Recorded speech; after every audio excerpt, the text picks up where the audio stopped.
There's no countdown. We're just live like we are right now. Wait, we're just live. Oh, that little red dot came yeah. on in the corner. It's like on a camera at the news when the light comes on.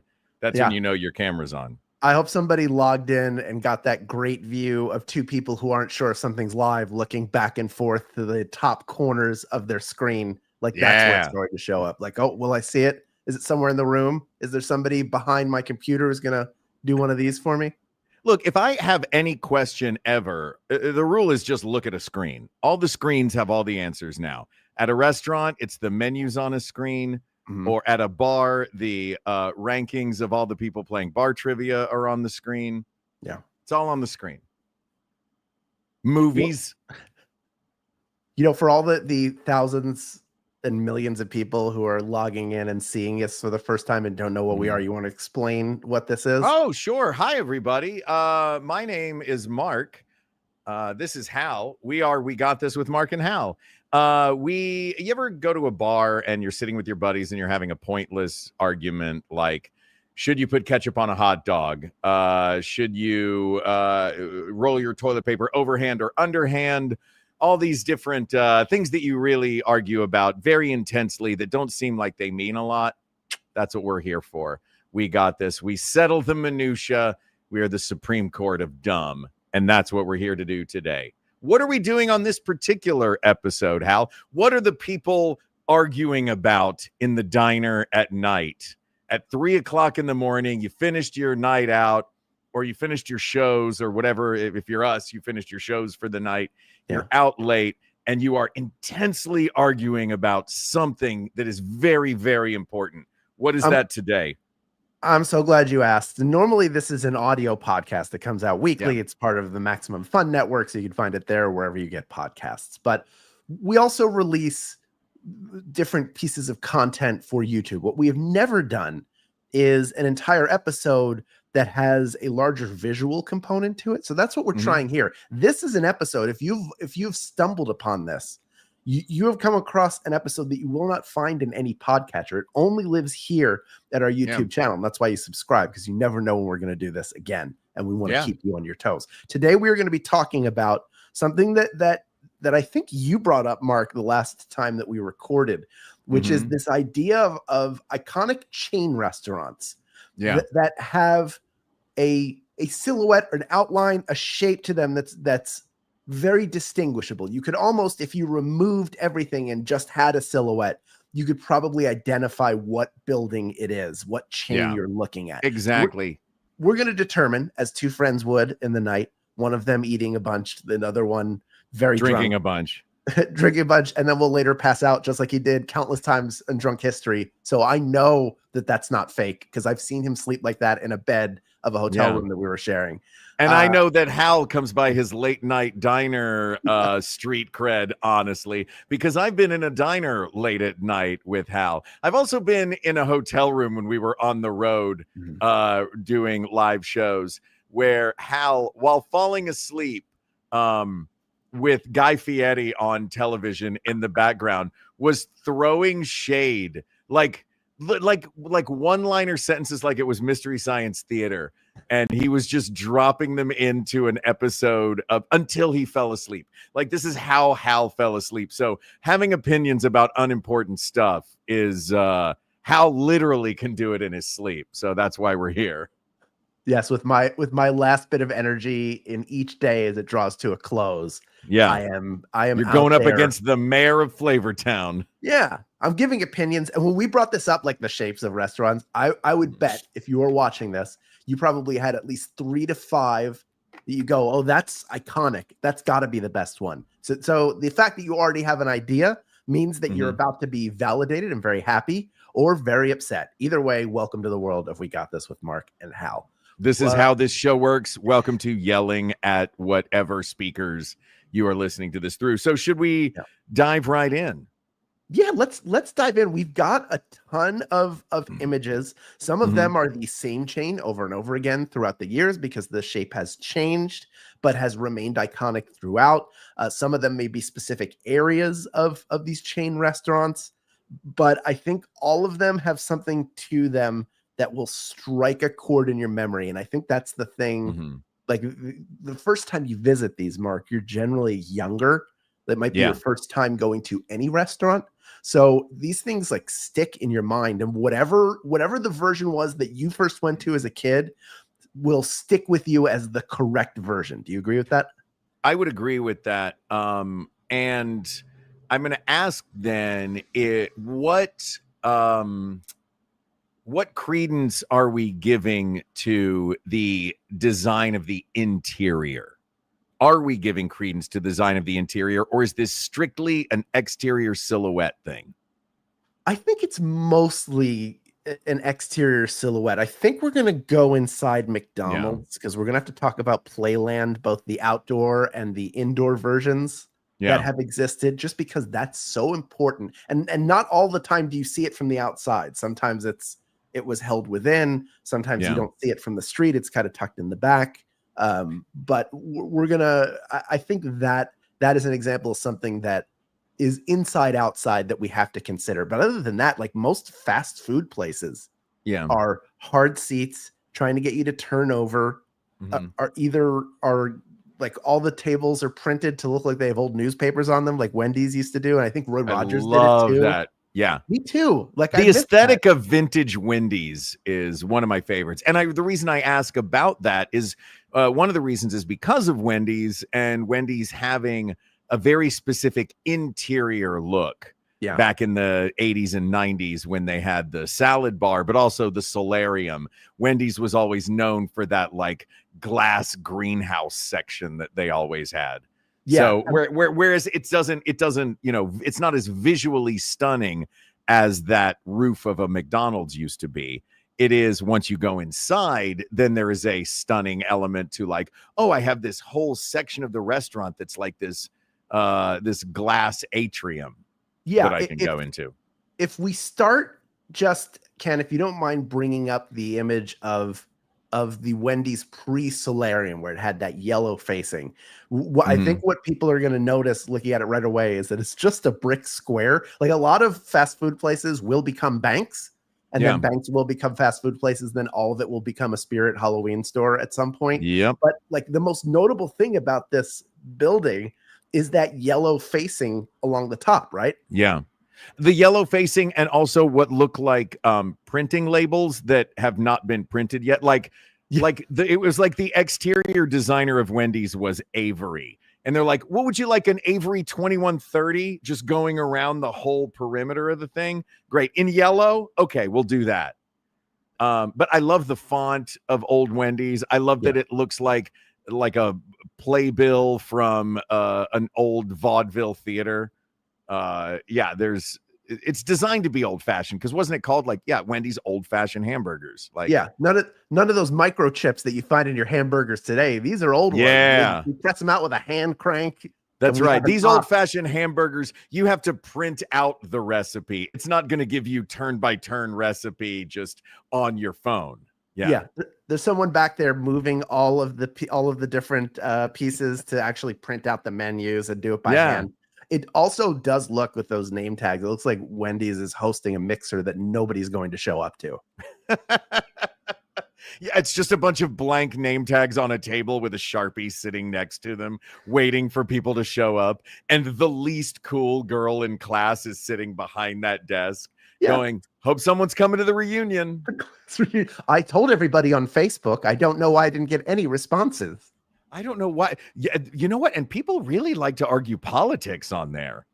Anyway, come to our reunion. So a lot of these, and actually, it's funny you mentioned just the nondescript rectangle, which is what a lot of these are, and why they wind up becoming banks, or I love when you see a business that clearly used to be something else, like Taco Bell telephone.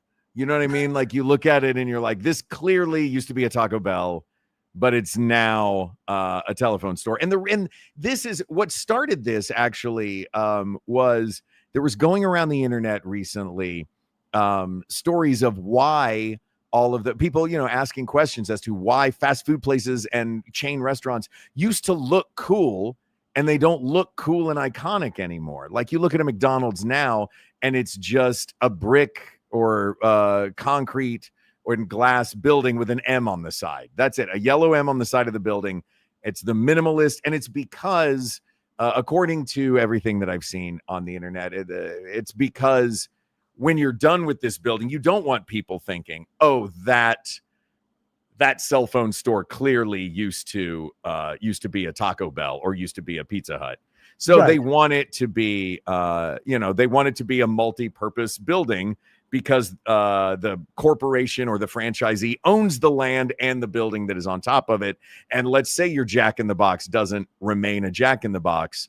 You can easily swap out the signage for a Verizon store, which I get. Yes. But we lose a lot of that nostalgic classic style, like mid 20th century Americana, like road style, you know what I mean? Like Route 66.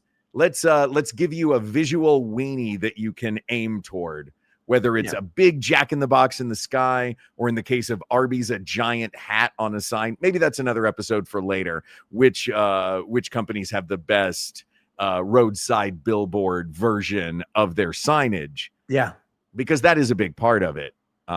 I don't know what an Arby's building looks like, but I can tell you exactly what a giant neon emblazoned cowboy hat that tells me about a roast beef sandwich looks like. You know what I mean? There was classically one on Sunset Boulevard in Los Angeles where we both live for many years that I think is gone now. It's gone now, but I think the sign is going to the Museum of Neon. Yeah, as well it should. It's an iconic sign. But you do bring up, like, there's a distinction between, now we just depend on the sign to tell us what's in there, and that's what's recognizable. But it used to be the actual building. Now, Wendy's did do an upgrade. We mentioned the solarium, so I want to take a look at that real quick.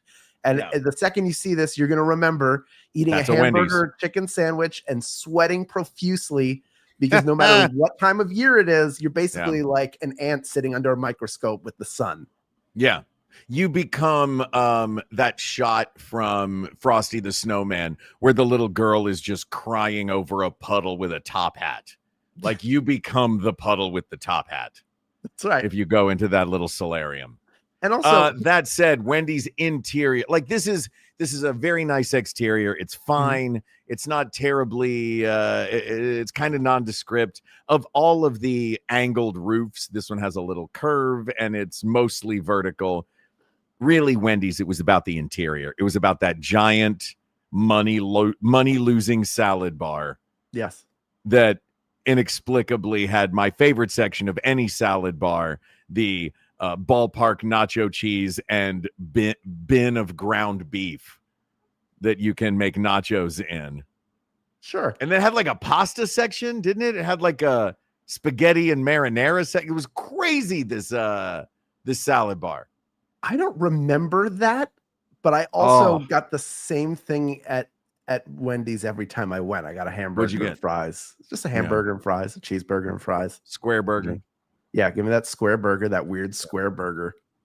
That's not any better. I mean, they're all kind of gross, but this is also, like, it's cool to have an open air part of your there's a lot of, like, open glass, so hopefully people on the street would see people eating inside and go, "Oh, I want to go in there and eat." But this is always like, if you're looking out that window, you're looking at a Rite Aid across the street, and a bus, or the Holiday Inn that you're staying at. If you're lucky, you're looking at that Holiday Inn. You walked to the Wendy's because you left the Holiday Inn. I want to jump now, because we talked a little bit about now it's just the signage that does it. And like, it's not as fun anymore. There's not as much flair to it. There's not as much pizzazz.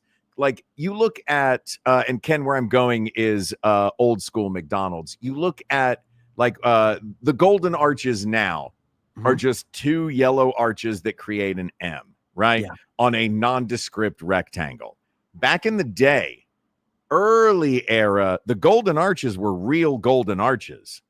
They were, you saw this is the original, I believe. This is the original McDonald's in Southern California.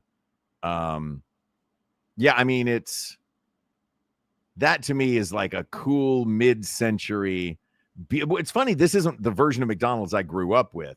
This is older than the version of McDonald's that I grew up with. But it's those golden arches that became like the icon of their architecture became the icon of the restaurant. You know what I mean? Yeah, I would say the closest to this type of architecture, which is like these are the golden arches. It's a big deal. So I think there may be one or two restaurants that they tried to designate as like historical sites. Well, So the original is still owned by the McDonald brothers family. Ray Kroc didn't get the first one. Yeah. But I mean, it calls to mind sort of the car hop culture, even though they were walk up at the time. You didn't get the food brought to your car. You went and got it and then went to your car and sat down. So there were no trays, no anything like that. So it does call back to that. Can we take a look at there you go. There's another angle of it. And it's a walk up, but there's still a drive through. That is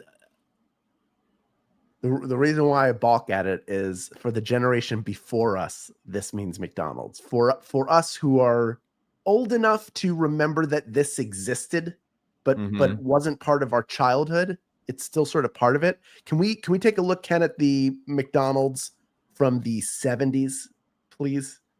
This would have been a little closer to when both of us were born. And yeah, that was what So this is great. Yeah. Looks like it's wearing a hat. Yeah, it's a little it's that classic McDonald's style. And by the way, the style that's up in the corner, and this I guess, we can maybe make our first determinations out of this. That the McDonald's we're looking at right now, the larger of the two pictures in this, is what the McDonald's in my town looked like when I was a little kid. Same. So this was the McDonald's that I grew up with. This is the one I'm nostalgic for. This is the warm tones and browns version that I know what that building smells like on the inside. You know what I mean? And the outside. So that is what McDonald's looks like to me. But the point of this show, people of the world, is that we are answering objectively subjective questions. That's what we do here. And I would argue that maybe objectively, even though it wasn't the McDonald's that we grew up with, that vintage McDonald's shape, it says, like the one up in the top corner that we're looking at right here. Yes. It says mid-century. It says forward thinking. It says fast and clean. It says car culture, and those two yellow arches on the outside, McDonald's is still referred to as the Golden Arches. And the logo that we know for McDonald's is the logo of the original design of the building. So you can see him. I would argue that if we're going to take a McDonald's through to the finals of this, if we're figuring out our final contenders, this 1970s McDonald's, while nostalgic for us, I don't know that it says everything that McDonald's wants to say the way that the original design does. You know what I mean?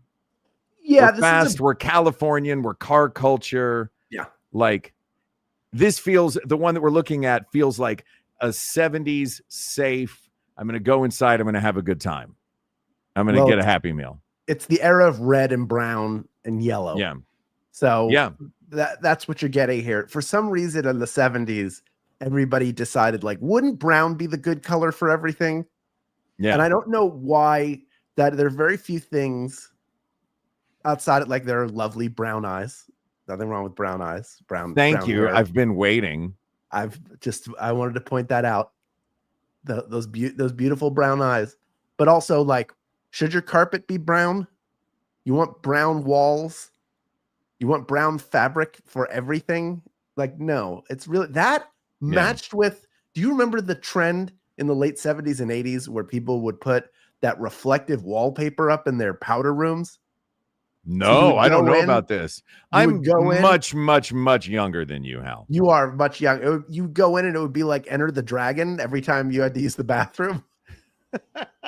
I never saw reflective bathroom wallpaper. The only bathroom thing I remember that was a holdover from the 70s that made it through to the 80s when I was a kid was going to my grandparents' place, and they had both colored and scented toilet paper. Oh, So like pink yep. toilet paper that smelled like rose scented baby powder.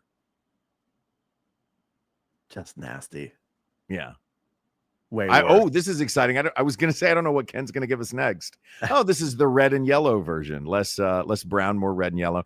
Though, Yeah. you know this about McDonald's, that they pick their color palette so that you'll leave. Right.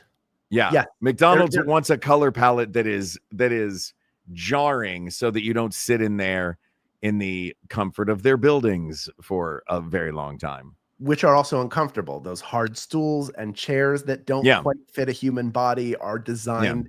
They are built as all fast food places are. They're built around turnover. Their job is, there's a reason why they have over 70 billion or whatever hamburgers served, and that's because they're constantly trying to get in, get out there so they can get the next family in to sit down. And that to me is why I think that original McDonald's design is a contender, because it looks like the wheels on a car. It's like, we're moving, guys. We're moving. This looks like a place to sit down and relax in. Does it? This looks like a clown's shoe was turned into a building. Okay, you're right. If I looked at this image in black and white, it would look like a place to sit down in. Right now, it looks like both the ketchup and mustard on top of one of their burgers. Or French fries. Those kind of look like French fries with ribs, don't they? They do look like they look like French fries cascading down a hill of down Ketchup Mountain, or like they do when they're sticking out of the container, the red containers for the larger ones, and they're just folding over because they have no hold, which I like. I know a lot of people. I feel like McDonald's fries are very polarizing. I like them a great deal, but there are some softies in there, and that's what they look like when they're ripping over the edge. Yeah. For me, I'm a McDonald's fry fan. Law of diminishing returns happens quickly with that. So I'm just fine getting the snack size version that comes in a Happy Meal. Just like, you know what I want? I just want a handful of fries. You know what I want to order? I don't want to order an order of fries. I want to order, can I have some of yours? You know what I mean? Like the amount that would be respectful and socially acceptable of your fries for me to take, that's the amount of fries that I want, which I think is the amount of fries in a Happy Meal. Do you think... Oh, there it is in black and white. See, doesn't that look like a place you'd want to sit down? Oh, yeah. This is much more welcoming when it's black and white. Before the twister comes in and brings me to Oz, this is what I get to see. What if you could go up... You know how you can like pay for the person behind you? And do like as an act of kindness, you could also pull up and go like, give me just a handful of fries from the person who's before me. I know they don't have their food yet. They won't miss it. I just want to taste. And like can you just like tear off a piece of their burger? I just want to taste. I'm not sure. I just want to taste it. Can I have a taste? That's something just a little, that my wife taste will ask for a lot. She'll say, can I have a taste? And sometimes I think like, I'm happy to share, but wait, she'll ask you or she'll ask the server in a place? She'll ask me. She'll ask you, for whatever I got, like just a taste. I'm like, you've tasted this before. You don't need to know what it tastes like. You know what this tastes like. You know what I was excited to order? A whole burger. That's what I was excited to order. Now I was really excited about a whole burger. Yeah. And also, I'm also excited about getting the best bite. You know what I'm not going to get if my significant other says, I just want to taste. They get the best bite. She's going to get the best bite. You got to give. Does Jen get the best bite? Sure, of course. Yeah. She gets whatever bite she wants, because sometimes what I think is the best bite and what she thinks is the best bite are different. So what's the best bite of a burger? She likes the outside. I think the inside of a burger has a better bite. Yeah. I don't know. Maybe I'm like, I'll cut like a little pie slice. You know, if a burger was a 45 record, a pie slice would be, a wedge would be perfect. Yeah, that's what I try to do. Then you get everything. You get a little bit of the crisp from the bun. You get a little bit of the middle part of the meat. Yeah. Yeah, I'd go for that. Oh wow, now we're getting full noir. Oh my gosh. Ken's going. This is an antidepressant commercial happening at McDonald's right now. You know what it is?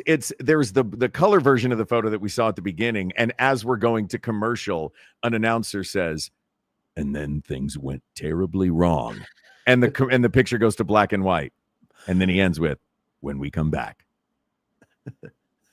That's what I think is Hamburger happening here. speaks to us from recovery. So if we're going to take a McDonald's through to the finals, do you have thoughts on this? Because I think McDonald's is iconic, but I think I would take the original too. Can we take a look at the original Playland? Ken, this is something we've talked about on previous episodes a great deal. The playground area outside of McDonald's that where you get some version of. So you're gonna see Jail McCheese. Yep, you got the cheese. You have Big Mac, the constable. You climb inside his head. You could ride around on like Fry Guys. I think they were the Fry Guys. You've got that pirate that steals fillets fish. Yeah, you can go down his slide. It's a good place. When you would go on these, when you were in school, you would get out of school, you would go in the summertime, and it was always all of those children are in intense pain if they're sitting on something or touching something. You would go inside Big Mac, and you would be like in the hot box from Cool Hand Luke. Oh yeah, like these were torture. Look at the kids lined up to go down that slide. They're so excited. Yeah, to go down the slide every time. I mean, I remember that joy. Oh, the best. Just like waiting in line to go down that slide. I remember less of this because we were pretty early adopters, I guess, in my neighborhood of the like crawl through the tubes version of the McDonald's Playland. But yeah, I do remember when I was very little, those being very warm. Yeah. And you can see these do cut a figure on the outside. They make that future bank look a lot different because the kids, when you're going up, you're like, oh, look, there's a hamburger. Look how tall he is. There's the pirate. There's Ronald McDonald, who is not rideable, is just standing there like the statue of Walt Disney and Mickey at Disneyland. Or they put him on the bench. I like it when Ronald's on the bench and you can sit next to him and be like, this is totally my friend Ron. Ron and I are friends. Look, his arms around me. Lazy statue. Yeah, I love a lazy statue. Yeah, so there's the 90s version with the crawl around tubes. Which are super fun too. I remember I liked those. I was graduating from the age of crawling through them when they really started to appear everywhere. But it was fun to take my nephew to a McDonald's, and they'd had one of these play places, and there was a kid there with him. So Annie and I were like, yeah, sure, we'll get the food. We'll keep an eye on things. You guys go play. He made a new friend. They're going to go play. 10 minutes later, it looked like he had been to war.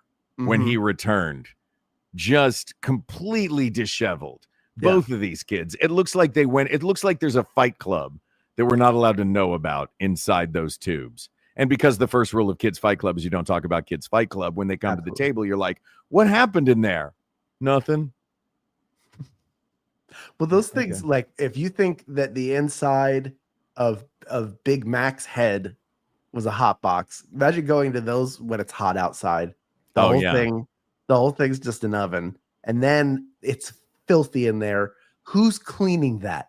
Yeah, who's going in there and cleaning that? So who's going in with a bleachy mop to clean out what looks like Salvador Dali's version of a Wienermobile?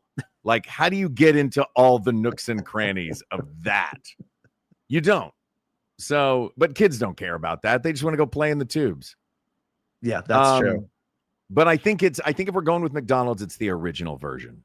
There he is. There's Ron on the bench. Look at that. I love that guy. He looks that's Willard Scott, man. He's one of the world's great weathermen.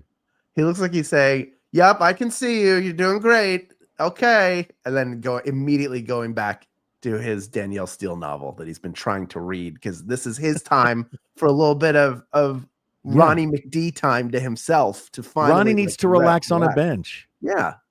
Yeah. Let Ron relax, guys. If I was an adult and I went and there wasn't a ton of seating and there's a freaking statue on half of like the only bench in the area, I'd be so upset. Because if there's one other adult there that gets there before you, there's nowhere you get, like, are you going to sit in Ronald's lap? You're not going to sit in Ronald's lap. You can sit in Ronald's lap. No, you can't. Not comfortably. Maybe. Depends. In the sun. Look how his legs are set up there. That's making that little triangle nook in the middle. If you can kind of wedge into that little nook, just curl up. It's not bad. Feel safe. All right. What other contenders do we have aside from the original? Are we going with the original McDonald's then? Yes. Okay. The OG McDonald's. If you've not got one, I've got another one I will throw out there as Go a for it. one that I think is a real contender. And Ken, I'd love for you to get ready with both Pizza Hut shots. There should be one of the logo and one of the logos and one of the building. But it's Pizza Hut. Sure. Pizza Hut, I think, is a contender for a couple of reasons. Yeah. One, that roof. Yep. That roof is so, we don't even need to bring up the other Pizza Hut logos. They're in there. But if you just look at the Pizza Hut logo, I think the two biggest contenders we have used their architecture to become their logo. So that famous, like, it's the hut part that makes it a Pizza Hut. Like this came out of an era when, Randy's Donuts, which we'll get to, is putting a giant donut on the roof. And there's a hot dog stand that looks like a great big hot dog. So it was a lot of this architecture that looked like a thing. So these guys figured out how to stand out with this hut-shaped roof that has been their logo ever since. Yes. And this was also the other reason I was asking if we're going to consider the interior, because the interior of a vintage Pizza Hut, unbeatable. Tiffany very lamps. Cool interior for how bad the pizza is that they serve inside of it. Yeah, this isn't about the food, Hal. I know. This is about the ambiance. If it was about the food, no one would have ever eaten in a rainforest cafe. That's true. Well, once you heard the rainstorm happening, you would have to run in to see what's happening. That's true. What is this? What's going on in here? But that roof, which makes it look like a hut, it is the roof of a hut. It is iconic. It's a really smart piece of architecture. No matter where you go, if you see that roof, you automatically assume it's a Pizza Hut. Even if it didn't have Pizza Hut written on it, if you took out the Pizza Hut writing on the roof and you took out the sign next to it, you'd still know it's a Pizza Hut. Yeah, that realtor over there, that used to be a Pizza Hut. Exactly. Now they're Keller Williams. I wonder if a Domino's has ever moved into an old Pizza Hut building. I don't know if they could. I don't know either. Could you imagine? That'd be a rip in the space-time continuum. Yeah. So yeah, I think that's a finalist. That's a big finalist is the Pizza Hut. There's a good Pizza Hut interior shot. Yeah. Italian restaurant. I want one of those lamps so badly. Beautiful. Who doesn't want an old Pizza Hut Tiffany lamp? Yeah. Yeah, and they always had the tabletop arcade games. Yep. Loved it. Also, they were the number one purchaser of kale for a very long time. They bought more kale than anybody. It was some ungodly. I think it was like 60 to 70% of the kale purchased in the United States was purchased by Pizza Hut because they would use it as dressing in their salad bar. They would sit in the ice. So that leafy stuff that you remember that was not what you ate was kale. Yeah. Look at that. Kale used to be a decoration. Now it's food. I like that. That's the image I was talking about. Look at this. So both of those, which they just announced, I don't know if you saw this, they're going back to that vintage Pizza Hut logo, which I'm very excited about. Better? Because it's way better. But in both cases, what's the one thing that both of those logos have in common? A hat. That roof. That roof hat. That roof hat, man. Makes your building look like Carmen Sandiego's in there. Yeah. They had, I don't know if they still do, but for a while, the toppers on their delivery drivers' cars looked like that roof hat. They did. Like that is iconic architecture.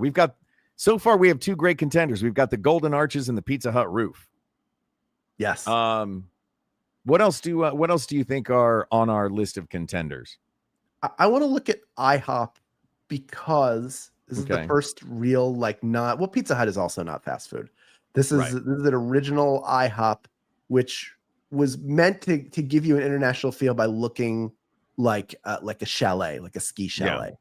And even the smaller, this is a larger one, but even the smaller ones had that A-line roof to them. Yeah. Just a very classy look. Now they look like every other building. It's beige on the exterior. They've changed the name to IHOP.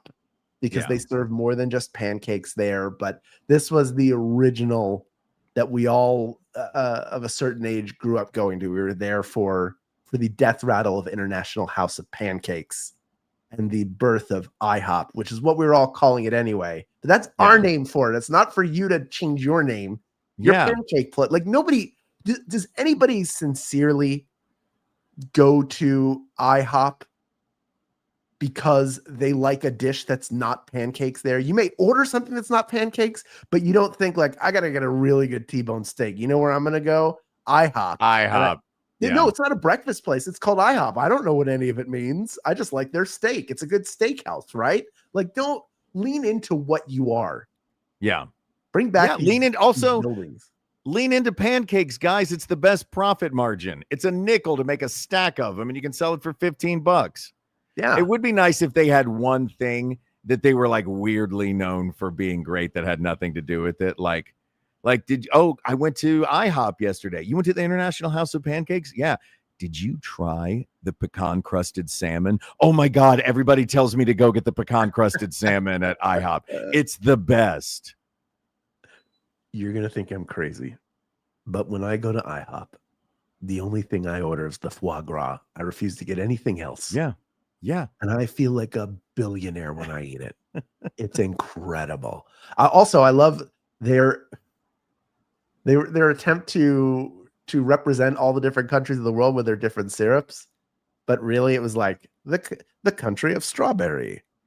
Remember West Blueberry, that great superpower. Oh, dude, I love it when a restaurant does their version of ethnic cuisine, but so half-heartedly. There's an oyster place where my dad lives in Florida. Hurricane Oyster Bar. I love it. They do oysters around the world, and it's a dozen oysters. And it's like, ooh, around the world? Are these oysters from around the world? It's like, no, this one has soy sauce on it, so it's Japan. This one has salsa on it, so it's Mexico. This one has beets on it, so it's Russian. Like that's their version of. But you know what? It's all delicious. It's the same oysters. It's the same oysters from down the street. And much like those oysters, the people behind that menu have never left the area. That's true. Yeah, IHOP is it's I feel there's a few places like this where you see the building and you're like, there's a promise of something in there. There's the promise of pancakes in there. If I see a long brown building with a little raised section in the center and a row of rocking chairs across the front of it, I know that I'm going to be able to buy gingham in the front and country fried steak in the back. Like they're specific. There's a look to them. Ken knows what I'm talking about. Cracker Barrel. There it is. That's another, you can take all the signage off. I think that's going to be a part of it. What places can you take all the signage off and know exactly where you are? I do also feel like in the American South, there are a ton of buildings that look just like this. So if you took the sign off, it could be a number of different places. It does look like a general store. Could be a store, could be a hardware store, could be a bank, could be a restaurant. Like that style, the tin roof. It's just very like, this is the material we have. It's good for storms. Like it speaks to the area that it is. To me, when I see the rocking chairs, yes, that is it. That's not part of that's something you put out. I guess that's true. Yeah, and it's the colors, the color combo, that like brown and goldenrod combo. You're like, that's Cracker Barrel. Yes. Whether or not it has an old man sitting and leaning on a Cracker Barrel as its imagery. Yeah. I know when I see those rocking chairs that it's going to smell like too many cinnamon candles the second I walk through the door. Oh, the best. I want to go back a little bit. You were talking about IHOP and the A-frame. I think there's a couple of battles that we can have in here. Okay. A couple of binary battles that might lead us to our ultimate victor. I think we can eliminate now between the two of them. Ken, can you bring up the other A-frame, which is, of course, another one designed to look vaguely Germanic. Yeah, Bavarian. Der Wiener Schnitzel. Yeah. Which is the other A-frame building. So if I see an A-frame, whether or not if it's yellow and red, the promise is hot dogs. if it's maroon and white, then the promise is pancakes. What do we think of a Maroon Wiener and Schnitzel? white, eat pancakes at night. Yellow and Yeah. red, hot dogs you'll be fed. Oh, that's how everybody can now remember that. By the way, this design that I know is a like a very specific, like it does look like there's a full house that got buried. Yes. Like this is the end of Planet of the Apes. Yeah. And he's like, it was my block all along. We have a street flood. The street is flooded. No, the neighborhood is now flooded with a new street that's at exactly this level. It's at roof level to all the buildings. Thank goodness we had a third floor that had all the fryers and hot dog cookers. You know what? The third floor of I don't know if anybody knows this, the third floor of every building is just fryers and hot dog cookers. Yeah, look up there. If you think it's haunted, unlock that door and then go in there and you'll see. If you watch The Life of Chuck, the real thing that's in that behind that locked door is everything you need to open a Wiener Schnitzel. Yeah. So what are you guys waiting for? Open your Der Wiener Schnitzel. When did they drop Der? Because it was Der Wiener Schnitzel. Did I end the live stream? I think. Oh, look, nobody's watching anymore. Nobody was ever watching, Mark. It was always just us. I think this, I would pick this as the winner because they've stuck with it. This is still what Wiener Schnitzel looks like. And so for their tenacity in sticking with it. Yeah. Saying, hey, this is the look. When we build a location, it's going to be something that could only be us or a custard place after we leave. Yeah. And like, it's, again, if you took everything away, you took away the big sign and you took out the logo, you would know it was a Wiener Schnitzel. Because no other buildings look like that. So it catches your eye. I love buildings that catch your eye. That's probably why I love neon so much. I love neon signs because they're designed to catch your eye. And I love to see the different ways that they do it. This, in terms of architecture, it absolutely captured it. I like it so much because I also used to think when I was a kid, it would be fun to work behind a counter, like in a really small enclosed space. It's like a secret space that where only you can work. And it feels like that's what it would be like to work in there. Yeah. Like you have your own the counter. You're just trying to buy hot dogs. I get to be back here because I serve hot dogs. Now, if you'll excuse me, I have to stand in the middle of the room or I'm going to hit my head. Pardon me. Yeah, this is way too. Yeah. I have to be careful where I sneeze in there. So this is an iconic shape that they have kept with. One of the few that has kept up with its iconic shape. So good on you, Wiener Schnitzel, for doing that. I want to jump now to one who did not invent their iconic shape. Okay. They borrowed their iconic shape from a famous landmark. And yeah, like, look, if you've ever seen Pee-wee's Big Adventure, you know which landmark I'm talking about. Yes. It's the building that keeps their bicycles in the basement. The Alamo. So take a look at this Taco Bell. Yeah. This is an old school Taco Bell. I love the look of a Taco Bell because not only is it a unique design that you go, that's a Taco Bell, but also because it is evocative of an actual historical building. I mean, it's not like you're not going to go to Italian fast food at Fazoli's in a building that looks like the Trevi Fountain. You're not going to go and, you're not, I mean, it would be amazing, wouldn't it? You're not going to go to Dunkin' Donuts in a tiny Louvre, but you can go get tacos in a replica of the Alamo. Yeah, it looks like and then an hour later, you will definitely remember those tacos. Yes, you sure will. You'll be ringing that mission bell. Yeah, it looks like a mission. It's got the bell. You know why it's called Taco Bell, correct? Yeah, because the guy's last name was Bell. Glenn Bell. Just a Southern California dude. Yes. White dude from Southern California. White was people like, taco what night. if McDonald's but tacos? Exactly. And he was right. It worked. Yeah. He was right. Yeah, this style's really good. They have again succumbed to like the purple. I wish they didn't have the purple. That original like brown. It was like brown and yellow and green. Brown, yellow, red, and green. Yeah. We're all present. I think I in never their had any signage. purple in a taco. Yeah, there's no purple. That's in the not taco. true. A This is- fish taco I've had purple cabbage in. There you go. You could have purple cabbage, but that's not normally what you get in a taco from them. There is No. something to the way that they redesigned in the 90s and then just said purple sounds good even when everybody else ditched it. So there was definitely a purple and turquoise moment in the 90s. There was a Memphis group moment of those bold. Yeah.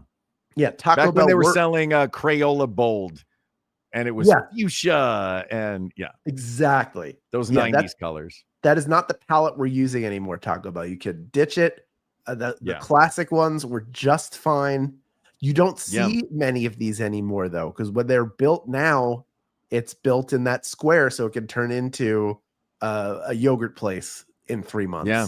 If it doesn't sell. You know what's funny? What you see all over Southern California is buildings that, like, the Taco Bells have moved on. They're in new spots and they're everywhere. The buildings that used to be Taco Bells are now frequently independent Mexican restaurants that are generally much better than a Taco Bell. Yep. It's funny. I look at this picture and it looks like it's got 3 different generations of Taco Bell. Like, the building is OG. The words Taco Bell next to the bell in the middle are some interim. And then the sign down on the corner is the 90s through now version. Yeah. They just repainted the Taco Bell up at top on either side of the bell. Yeah. They just painted it that Taco Bell 96 purple. I would disqualify this simply because it's just like really bad appropriation. Yeah. But it's appropriation from colonizing Catholics. Yeah, there you go. So they're appropriating from colonizers. Does it become the enemy of my enemy is my friend? Like in Dick Tracy? Could be. Good point. All right. But look, we're going to have to start eliminating them. So any reason to eliminate, I'm happy with. But I like the shape of a Taco Bell. How about the original fast food chain? Founded in, I believe, 1929. Oh, I know where you're going with this. And shaped like its name. I'm talking about White Castle, which this is a contender for me, I think. Repeatedly on record is saying that their Impossible burgers are better than their actual meat burgers.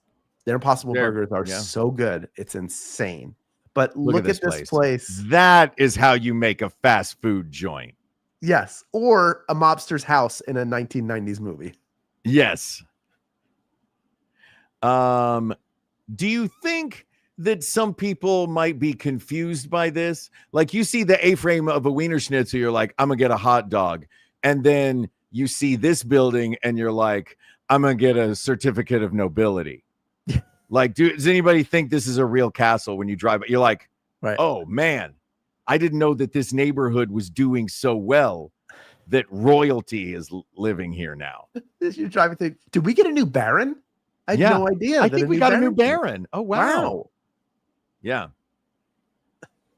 I love a White Castle. I love a theme like this. Like, this to me is the most Las Vegas casino out of all of them. I'm thinking of Tropicana, obviously, but like, why it's called Tropicana and is Excalibur is the castle. Excalibur was the castle. Yeah, I don't think Excalibur was the castle. No. But yeah, it's like, if you're gonna make a building, like the little kid in me goes, if you're gonna make a building, why wouldn't you make a building that looks like a castle? Why would you just make a building that looks like a building? Make a building that looks like a castle, a building that looks like a hut, a building that looks like an old Spanish mission. Put a little spin on the ball, you know? This is the best version of ball spin. There are a few problems here. One, no archers on the turrets. Well, one is it looks like a place where they had a lot of steamboats invading, so they've put the stacks out as a reminder to other steamboats not to invade, like what's going to happen. Yeah. It manages to at the same time be a very ugly building for a restaurant and also the most hideous castle I've ever seen in my entire life. So it's really come bad. On. Why are we insulting the White Castle? Because it's not good. The food is fine. What's inside is good. Outside, that needed to be updated. That's one where, as they've moved away from this, that I look at it and go, that was a solid choice. Like, we get it. We get the castle theme. You don't have to have it look like a castle on top of a castle on top of a castle. Wait, this looks like one. This doesn't look like a stack of castles. This looks like a castle. It's too much what's going on all over here at the top. How? Too much. If you are driving through a neighborhood and there's a burger joint that you drive past, would you rather the burger joint you drive past just be a regular building, or do you want that burger joint to be a castle? A castle, Hal. We don't drive in nearly enough places where there are castles in the United States. Is this picture a third option in that scenario? This picture is the castle that I aforementioned. Do you not see it? That is not a castle. It's too much. It looks like it's trying to pretend to be a castle. Do turrets a castle make? No. Okay. Apparently not. We're learning here. So really what this is then a burger joint that's designed to be defended by archers, but they have yet to hire any archers to defend this burger joint. It looks like a video game where you are designing a castle and the part that you were copying and pasting got stuck. So you were like, I finally got it unstuck. I'll just bother with this later. Yeah. Yeah, there'll be 800 turrets and a bunch of those little teeth up top. I don't know what those are called. Sorry. I don't either. But I'll tell you what would be great to do from behind those teeth across the top is if 5 minutes before closing, you don't feel like making more burgers and you see a party coming in that's about to place an order right before you close, just run up there to that roof, hot tar. Yeah. Big old hot tar bucket right onto him. Like it's Hunchback of Notre Dame. You know, you could do that better from McDonald's because of the French fries. That's true. You slide it down those French fries. Yeah. You can't do it from a Wiener Schnitzel. It just all goes off the sides. You have to hope they're like, oh, come around to the side. That's where we're open. Get ready to pour. Get ready. Get ready. Get ready. Oh, other side. Just keep them walking back and forth for those final 4 minutes until now we're closed. Do you feel like, sorry, Ken, please make this castle go away. Please. Kentucky Fried Chicken. I feel like I know more for the giant bucket outside. I know they were red and white, but it's the sign more than the restaurant. I just want to take a look at It's the sign more than the restaurant. Yeah, it does have that little crow's nest. Yeah. That's always had Kentucky Fried Chicken written on that red and white crow's nest. But really, when you think about KFC, the red and white stripes are iconic. But it's no longer really about that roof. It's about the bucket on a stick that guides you in. Yes. You know who invented that bucket? Colonel Harlan Sanders? Dave Thomas, the founder of Wendy's. No, that was his? Yes. That was his Good idea. on him. But yeah, honorable mention to KFC. Another honorable mention I want to throw out there is, I don't know if you remember this from back in the day because they changed pretty quickly. Yeah, there it is with the little, the thing That's on top. A bank. Yeah. But the OG back in the day, Long John Silver's, not the yellow and blue sort of cutesy, almost looks like Captain Crunch. I'm talking about this building.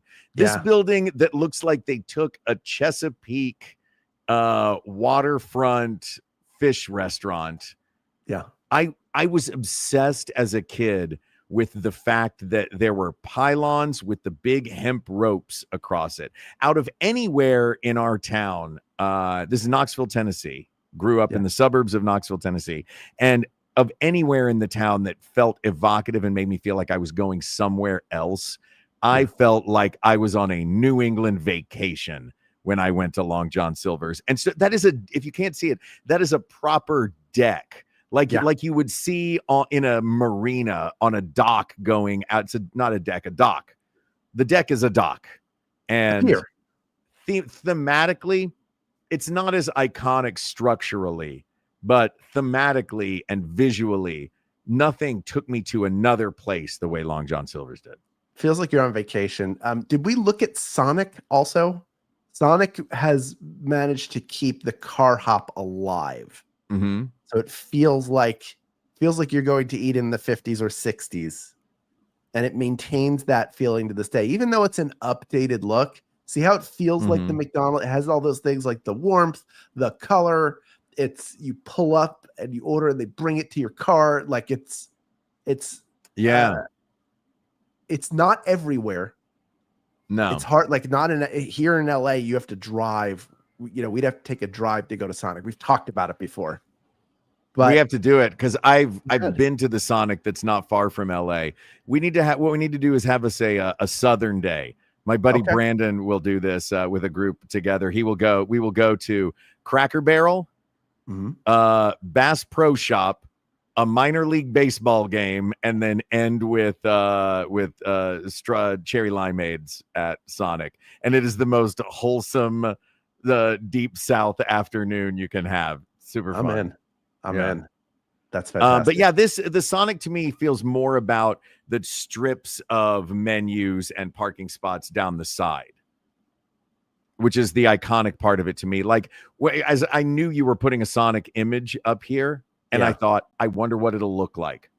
As opposed to going, I'm going to put a picture of a Pizza Hut up here. I know exactly what that's going to look like. You don't think about like that area where the cars all pull up and you order, and then there's also a drive-through. I feel like this is what most Sonics look like to me. But it is. But I've never really paid much attention to the visual elements of a Sonic aside from the row of menus down the side. In the same way that the solarium is the iconic imagery to me from a Wendy's. Right. The row of menus down the side is the iconic imagery of a Sonic.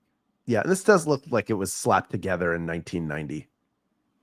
1990 to 1999, when it was a lot of like, what if bricks and steel tubes were friends? And that's what everything was. Yeah. So what about, this is another one. It might just be another rectangle, but I think it's got some angles on it that if I looked at one, it might just be the color scheme of the restaurant that never closes, even in the midst of a hurricane, to the point where they have the Waffle House index to determine how bad a hurricane is. And it's did the Waffle House in the neighborhood close? But is this iconic enough to make the list? If you took the words Waffle House out of there, I feel like I'd have a pretty good guess as to what that was. Yeah. Yeah. Especially I think so if you can see two people fist fighting either on the inside or outside of it. Yeah. And if you can see a jukebox inside and really squint, you can see that all the songs are waffle puns. You ever play any songs off of that jukebox in there? I haven't. It's pretty fun. I need to. Yeah. This man, the number of late nights the theater kids spent in the Waffle House. That was your place. Yeah. That was one. They're in Perkins. We love Perkins. At Perkins, which is kind of like IHOP or Bob Evans or any of those, like, you know what they are? They are cheap 24-hour restaurants that high school kids can go to. Yes. And they're great.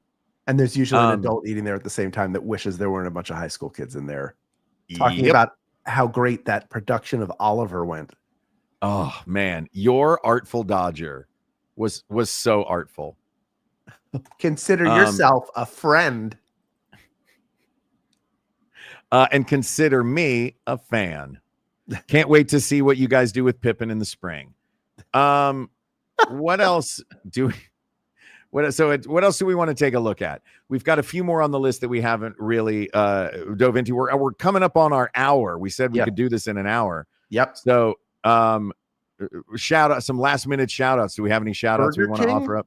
We have not talked about Burger King. We haven't talked about Burger King, but Burger King doesn't like.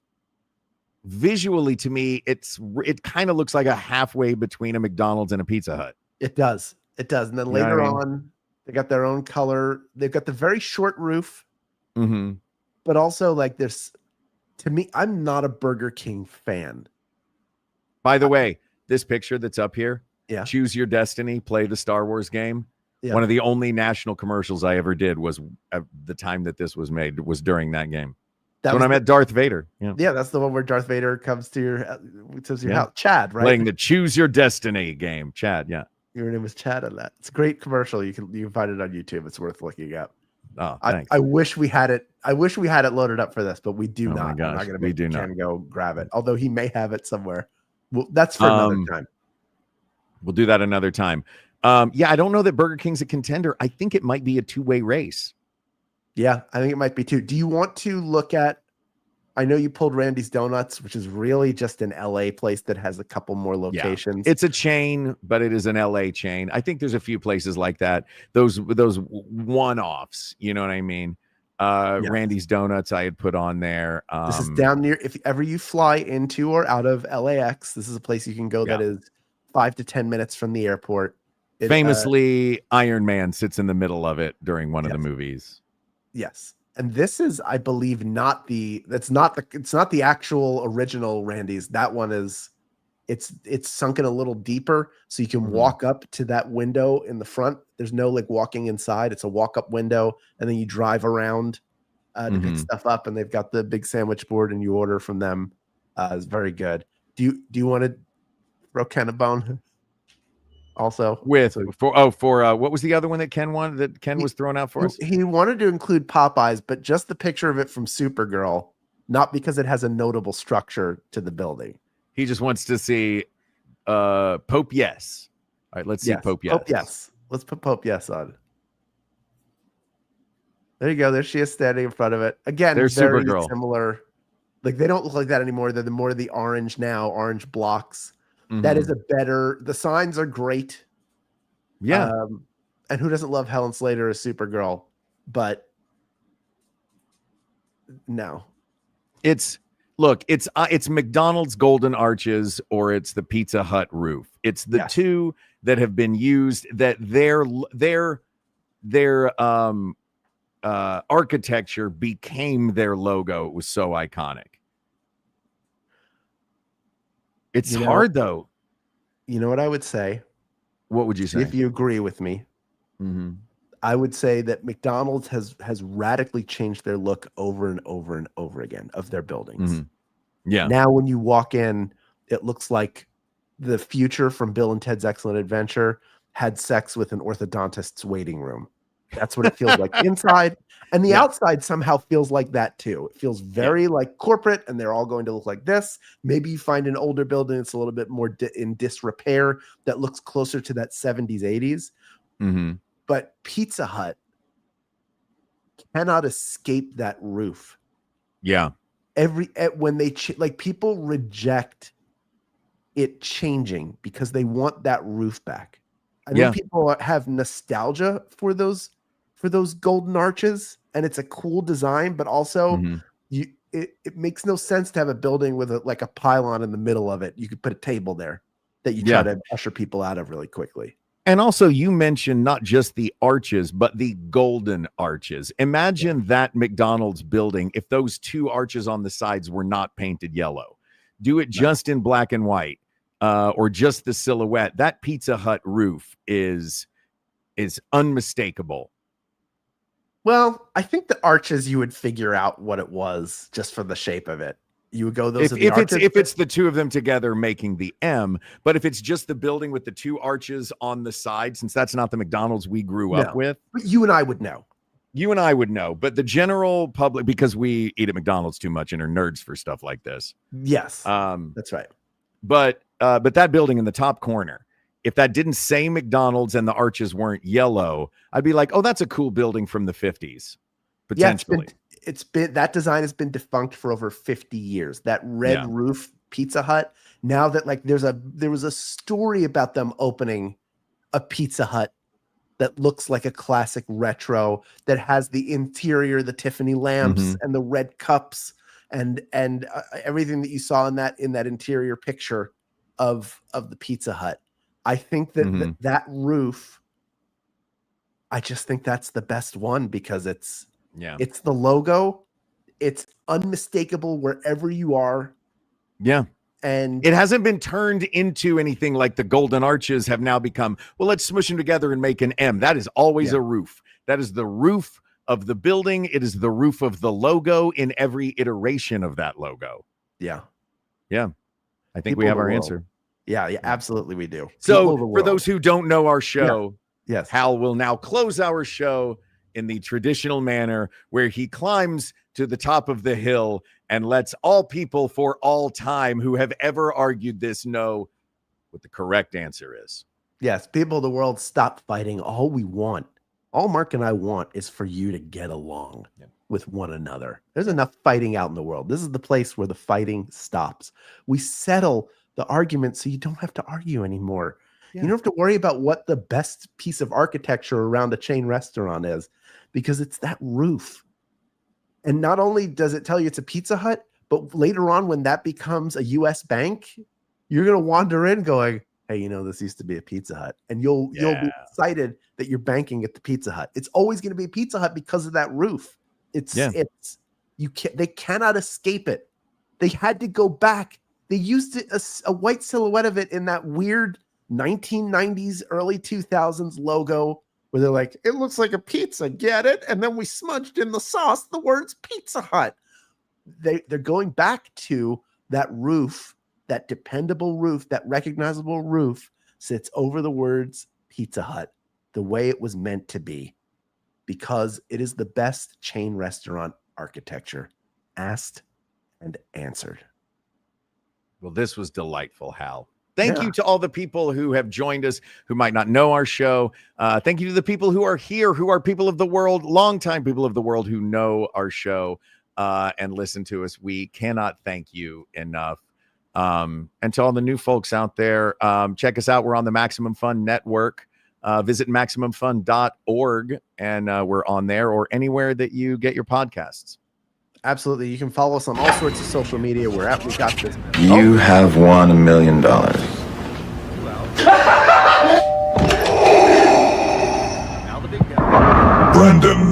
I am your father. No, you're not. You just want my money. Brendan, I am your uncle. Brendan, wait.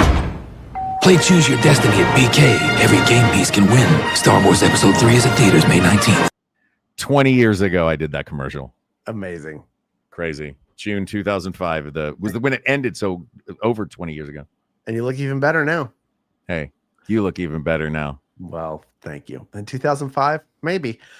Anyway, like I was saying, you can follow us on all the social media at We Got This Podcast. We are at We Got This Show on Instagram. But this YouTube channel is a place you should subscribe to. Not only can you listen to pretty much every episode we've put out, and there are well over 500 of them. So if you thought this was dumb, we can get way, way, way dumber. Way dumber.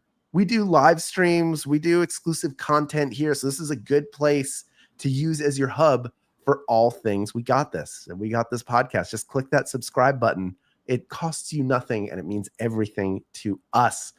Thank you to producer Ken Plume for all of his work. Yes, bravo, Ken. Images up on the screen. Did a great job. Thank you to StreamYard for this. Even though, they're not sponsoring us. You could sponsor us with an increase, and then we can do all sorts of sharing stuff. StreamYard, if you're watching this, we're willing to allow you to do this for us. But we are that benevolent. Yes. Thank you very much, Ken Plume. Thank you to our researcher, Kate McManus, our graphic designer, Uri Kilman, and our QA engineer, Jen Alba. And thanks, of course, to our musicians, Jonathan Dinerstein and Mike Furman, for our regular show's score and theme song, respectively. And thanks to you, the people of the world, for, if you are here and have been here a long time, giving us a chance every week to do this. If you are new, for bringing new energy and joy in arguing to the people of the world. We would just love to say to you, the new folks, welcome, welcome, welcome. And to the people of the world who've been around for a while, we wouldn't do it without you. We couldn't do it without you. And to you, we say thank you, thank you, thank you. For Hal Lublin, I'm Mark Gagliardi. For Mark Gagliardi, I'm Hal Lublin. And don't worry, everybody. We got this.